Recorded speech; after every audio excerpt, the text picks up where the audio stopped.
오직 예수님, 예수 그리스도 은혜와 평강이 영육간에 또 여러분 가정에 하시는 일에 충만하시기를 축원드립니다.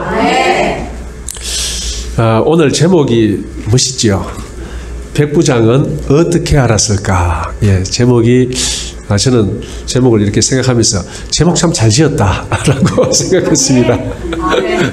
백부장은 어떻게 알았을까? 궁금하지요? 예, 여러분 베세다가 지금 여기 가버나움 나옵니다. 가버나움, 베세다, 가나, 또 막달라 마리아 할 때 막달라, 이 지역이 다 어디 있는지 아세요? 공통점 바로 갈릴리, 긴네사렛 다 똑같은 말입니다. 똑같은 말이 아니고 다 이 갈릴리 호수 주변에 있는 마을들 이름이에요. 그런데 예수님께서 주 활동 무대가 어디냐? 예수님께서 이런 말씀하시죠. 베세다야 고라시나, 네가 화가 있다, 그렇게 말씀하십니다.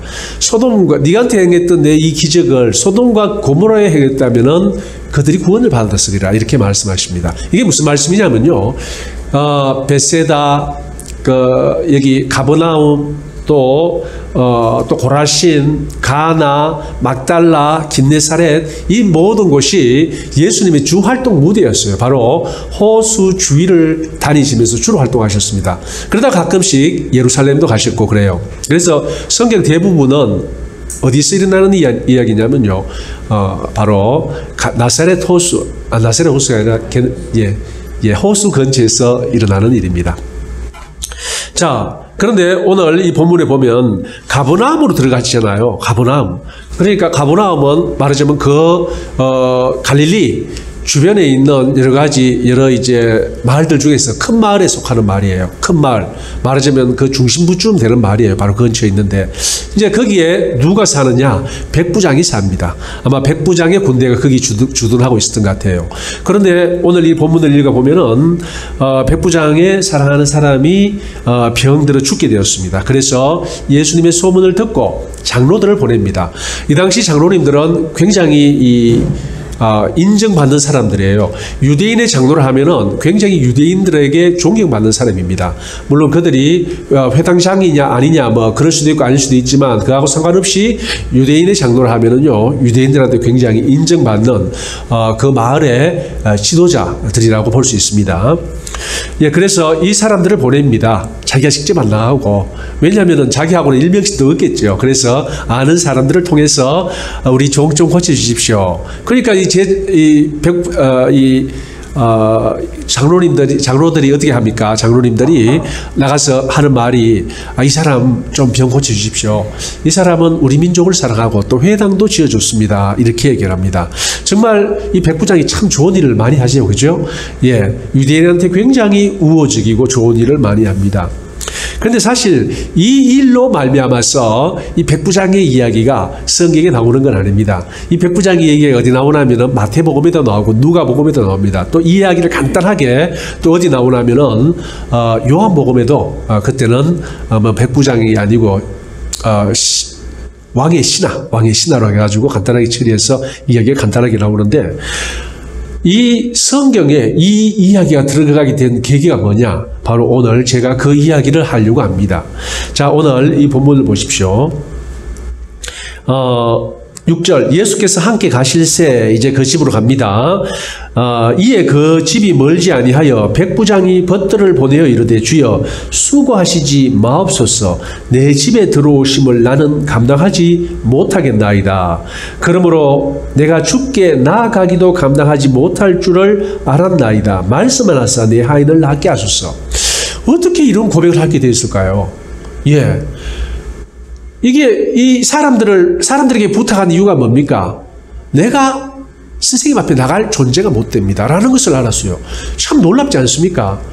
이 이방인 백부장이 어떻게 알았길래 선생님 앞에 나가지도 못하고 또 내 집에 모시지도 못할 정도로 당신은 내하고는 차원이 다른 사람입니다. 나는 감히 세례요한은 뭐라고 했습니까? 내가 그분 내 다음에 오시는 분 신발끈 매주는 그 일도 감당하지 못한다 그랬어요. 그런데 이분은 아예 나는 선생님을 만날 수도 없는 사람입니다. 당신과 나는 너무나 차이가 크기 때문에 도저히 한 공간에 있을 수조차 없는 존재라는 것을 고백하는 겁니다. 어떻게 이런 놀라운 고백이 나올 수 있었을까요? 자, 그 뒤에 보면은 좀 그 고백의 이유를 알 수 있습니다. 나도 남의 수하에 든 사람이요 내 아래에도 병사가 있으니 이들을 가라 하면 가고 저들을 오라 하면 오고 내 종들어 이것을 하라 하면 하나이다. 자, 이 말에서 우리는 이 백부장이 왜 이러한 고백을 하게 되는지 알 수 있습니다. 그 당시 이 로마가 지배하던, 그러니까 그 당시는요 로마가 패권을 가졌어요. 세계에서 가장 막강한 나라로 사실 그 지중해 일대 영국까지 로마가 지배했던 때입니다. 그러니까 로마 군인이라 하면은요 대단한 사람이고, 그 중에서도 100명의 군대를 둔, 밑에 군인을 둔 지휘관 같으면요 뭐 로마에 가면 인정받지 못할지 몰라도 워낙 고관대적이 많으니까 이방 땅에서는 어마어마하게 인정받고 존경받는, 권세를 떨치는 그러한 신분의 사람입니다. 그러한 신분의 사람이 자 이런 고백을 하게 되는데, 그런데 왜 이런 고백을 하게 됩니까? 자, 이 사람은 위기질서에 있는 사람이에요. 그래서 자기 밑에 100명의 군사가 있고 또 자기 위에 천부장이 있습니다. 그래서 천부장이 야, 너희들 군대 빨리 어디로 가서 좀 지켜. 누구 보호해. 누구 호위해. 그러면 뭐 일사불란하게 움직이는 게 이들의 체계예요. 또 자기도 자기 밑에 있는 사람들한테 지휘를 합니다. 뭐 거기에 또 분대장 같은 사람이 있겠죠. 분대장한테 지시를 하면은 분대장이 일사불란하게 움직입니다. 이러한 보이는 지휘 체계 속에서 산 사람이에요. 그러니까 이러한 명령 계통에서 산 사람이기 때문에 이 사람은 명령의 중요성을 알고 또 명령이 어느 선을 통해서 어떤 통로를 통해서 작동하는지 다 알고 있어요. 그런데 이 사람이 계속 누구를 봅니까? 계속 이 예수님의 행적을 봐요. 예수님의 소문을 듣고 어쩌면 몰래 가서 예수님이 실제로 말씀하는 걸 들었을지도 몰라요. 사람을 보내서 저분 저 무슨 말하는지 다 듣고 나한테 보고해라. 뭐 이렇게 했을지도 모르겠고요. 그런데 이 예수님이 일하는 방식도 자기하고 비슷한 거예요. 자기 체계하고 명령하면 따르고 명령하면 따르는데, 그러는데 자기들은 보이는 명령 체계가 있는 겁니다. 그래서 보이는 천부장, 백부장, 뭐 또 분대장이 있는지 모르겠지만 그 체계에서 일사불란하게 움직이는 체계인데, 저분은 명령 체계가 없어요. 보이는 명령체가 없습니다. 그런데 그분은 명령을 합니다. 명령을 하면은 그 일이 이루어져요. 이 누가복음은 누가가 썼는데요. 누가가 자세히 조사를 했어요. 실제로 조사를 해서 연대기적으로 거의 기술되어 있습니다. 연대기적으로. 그게 무슨 말이냐면은 시간별로 구성되어 있다 이것만이다. 그런데 이 앞에 누가복음 지금 7장 앞에 나오는 구절들을 보세요. 뭐 손 마른 사람 고치고 또 각종 병자를 고치고 그리고 문둥병을 고치고 뭐 그런 얘기가 많이 나옵니다. 귀신을 쫓아내고 그런 얘기가 굉장히 많이 나와요. 그러니까 저분이 일하는 방식은 우리 방식하고 다르구나.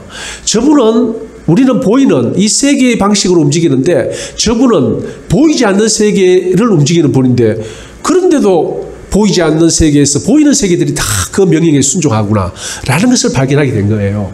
자, 결국 이 백부장이 발견한 건 뭐냐면은 보이는 세계와 보이지 않는 세계를 발견하게 된 겁니다. 나는 보이는 세계의 체계를 갖고 움직이는, 또 그 움직임 속에 있는 사람인데, 이 예수님은 말만 하면 다 되는구나. 분명히 보이지 않는 세상이 있고 그 세상을 움직이는 근원적인 분이다. 근본적인 분이다. 그런데 이 예수님을 얼마나 높게 인정했냐면요. 여기 보면은 잘 나옵니다. 6절 보세요. 예수께서 함께 가실새 이에 그 집이 멀지 아니하여 백부장이 벗들을 보내어 이르되 주여 수고하시지 마옵소서 내 집에 들어오심을 나는 감당하지 못하겠나이다. 그리고 7절 보세요. 그러므로 내가 주께 나아가기도 감당하지 못할 줄 알았나이다. 이렇게 말하지 않습니까? 그러니까 이 말씀 속에 뭐가 담겨 있냐면은 예수님을 얼마나 높게 바라보는지 담겨 있다는 겁니다. 그러니까 이방 땅에서 막강한 권세를 던지던 백부장인 나로서는 도저히 당신 얼굴도 볼 수 없는, 한 공간에 있을 수도 없는 그러한 존재라는 것을 인정하는 거예요. 자, 결국 이 백부장은 예수님을 어떻게 봤습니까? 절대적인 분으로 봤어요. 절대적인 분. 나는 감히 그분 앞에 설 수도, 그분과 같은 공간에 있어도 있을 수도 안 되는 그러한 하찮은 존재로 자기를 봤다는 겁니다. 그런데 그 보게 된 배경이 뭡니까? 명령이에요. 예수님이 명령으로 세상을 움직이는 것.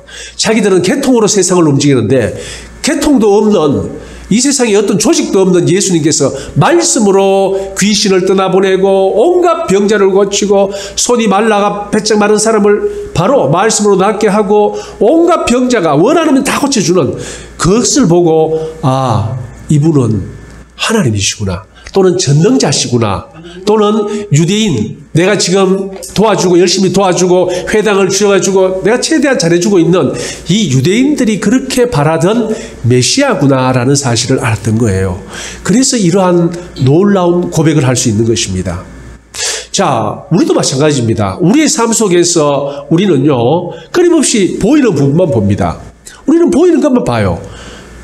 그렇게 하도록 또 교육받았습니다. 우리는 보이는 부분에서 잘하도록 그렇게 교육을 받은 거예요. 그런데 실제로 하나님의 나라는 보이는 나라가 아닙니다. 보이지 않는 나라입니다. 그리고 이 보이는 나라는요, 하나님의 나라 전체에 비하면 정말 티끌과 같은 존재에 불과합니다. 보이지 않는 무한한 세상인데 예외적으로 우리가 보고 듣고 할 수 있는 이 세상이라는 거예요. 그런데 하나님은 그 세상을 다스리는 분이에요. 근데 이 세상에서는 어떻게 하나님이 직접 그렇게 나타나십니까? 잘 안 나타납니다. 그게 무슨 말이냐면요, 이 베르나르 베르베르의 소설 중에 어떤 게 있냐면, 이 천사의 제국이라는 그러한 소설이 있습니다. 천사의 제국, 그 이야기가 이렇습니다. 사람들이 죽음 이후의 세계를 이제 관심을 갖고 탐구하기 시작합니다. 열심히 과학자들이, 전문가들이 다 붙어가지고 죽음 이후의 세계를 연구를 해요. 결국 그래서 나중에 어떻게 되냐면은 죽음 이후의 세계를 이제 알게 된 겁니다. 비밀이 조금씩 밝혀지고, 나중에는 어느 정도까지 발전하려면은요, 죽음 이후의 세계를 생중계로, 이 세상에 생중계하는 그러한 때까지 됩니다. 참 기발하죠. 그리고 그때 이제 심판하는 장면이 나오는 거예요. 죽음 후에 심판이 있는데 그 심판 장면까지 다 생중계되는 거예요.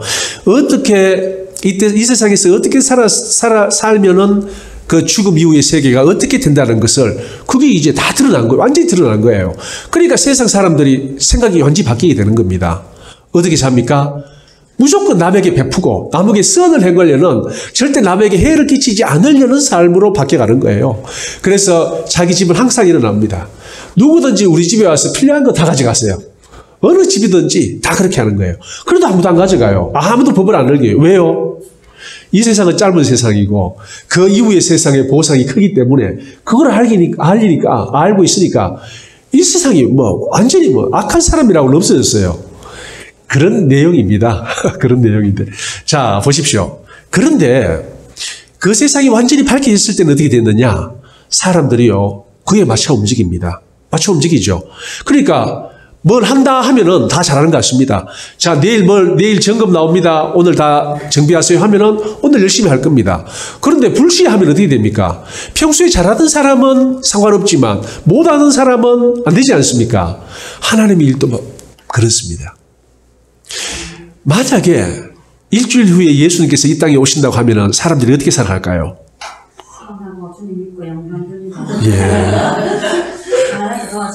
예. 그렇겠죠. 정말 오신다면, 그죠? 일주일 좀 더 길게 잡아봅시다. 1년 후에 주님이 오세요. 확실합니다. 이거는 확실합니다. 그럼 여러분 어떻게 살까요?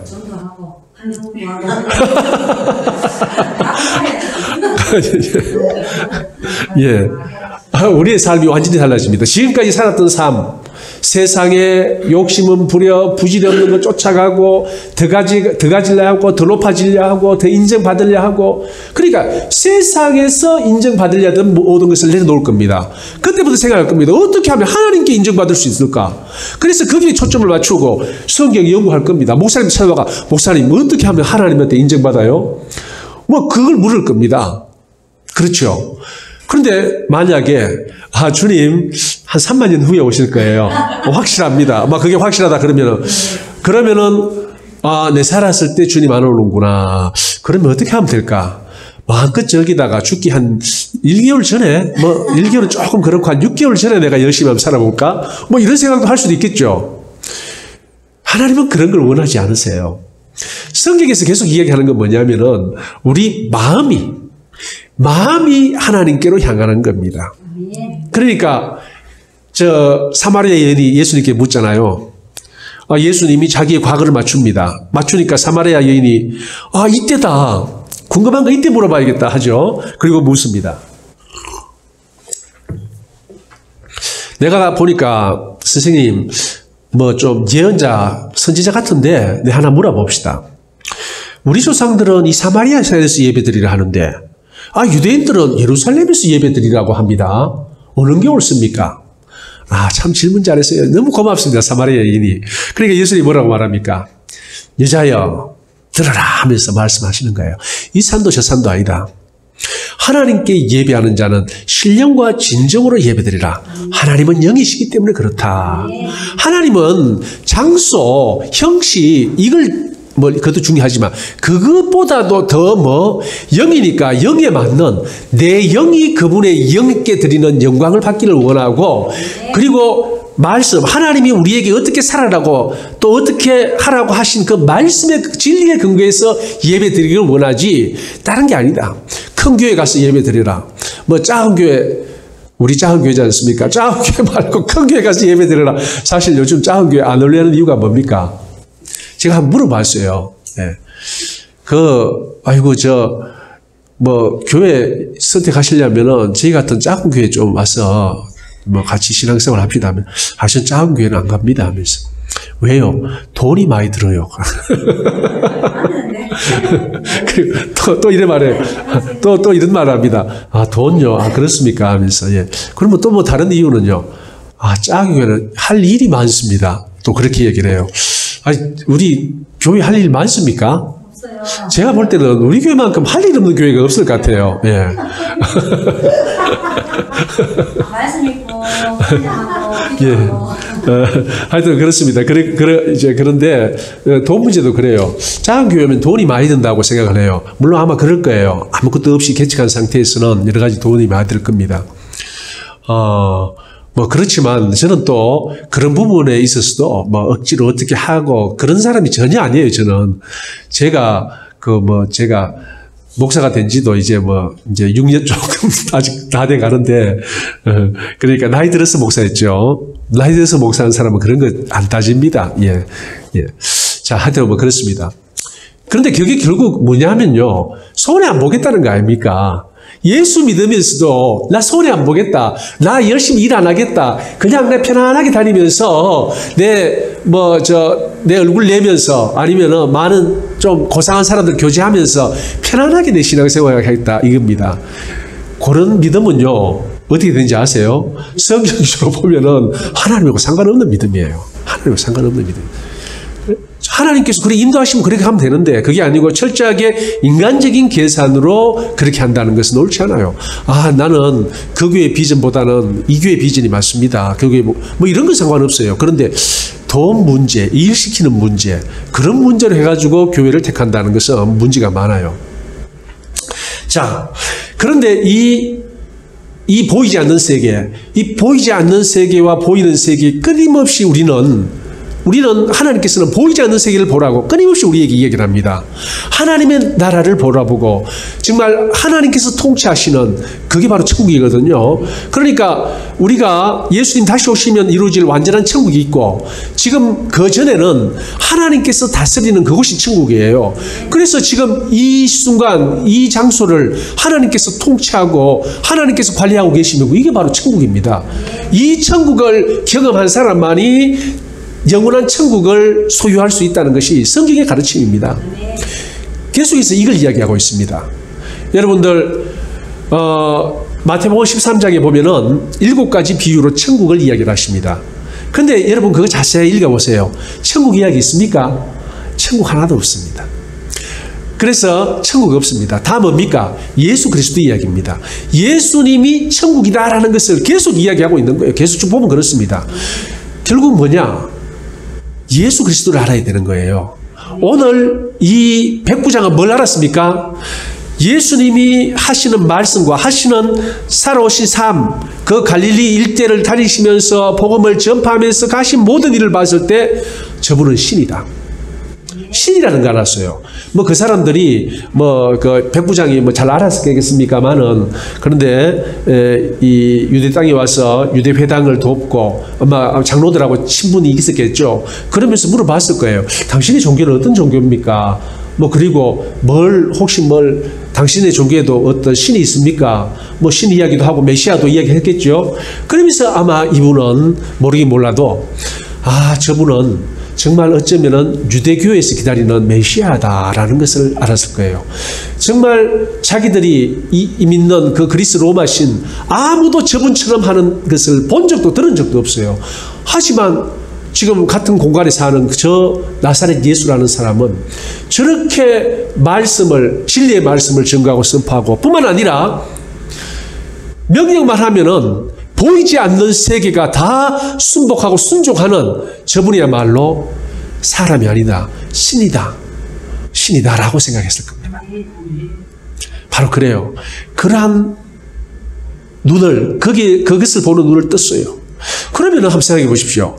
어떻게 백부장이 한 명뿐이겠습니까? 천부장도 있고 얼마나 그 관료들 사회에 그 관료들이 많겠습니까? 그 사람들은 눈을 못 떴어요.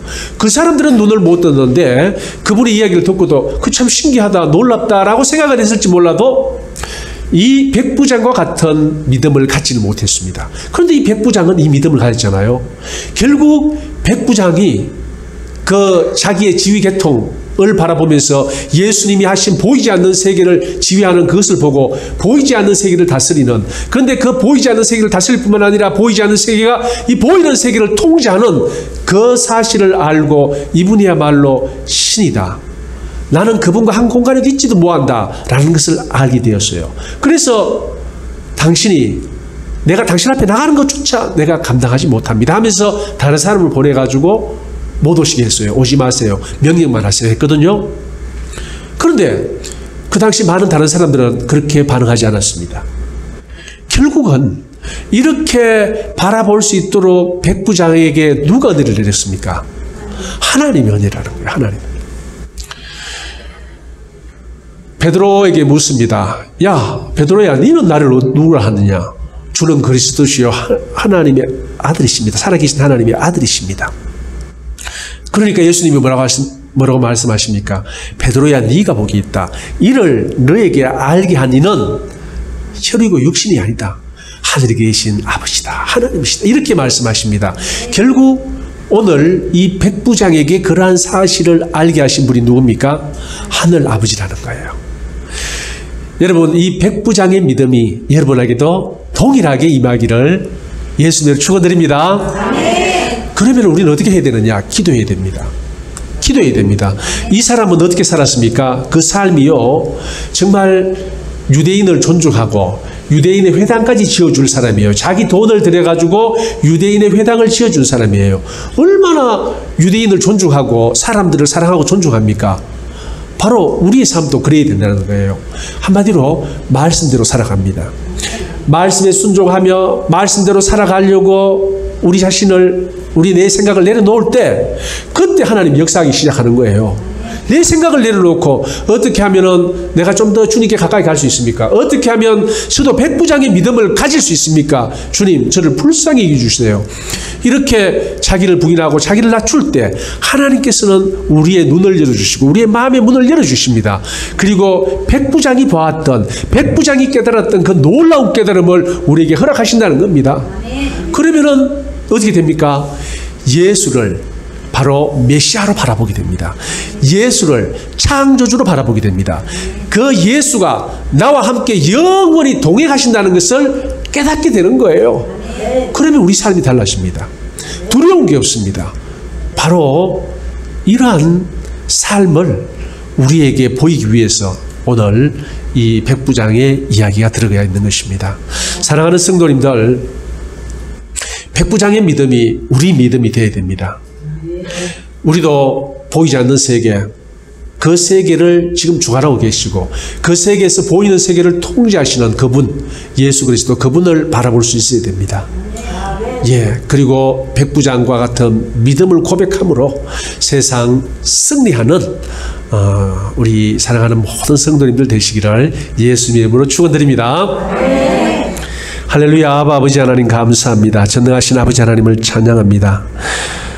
저희들에게 백부장의 믿음을 허락하여 주시옵소서. 놀라운 깨달음과 통찰력을 허락하셔서 예수 그리스도가 메시아요, 전능하신 하나님이시요, 다시 오실 재림 줄 아는 사실, 그런데 그분이 나와 함께 영원히 나를 지키시고 보호하시고 인도하여 주신다는 사실, 그 사실에 저희들 눈을 밝히 열어 바라보고 믿게 하여 주시옵소서. 예수님 이름 받들어 기도드리옵나이다. 아멘.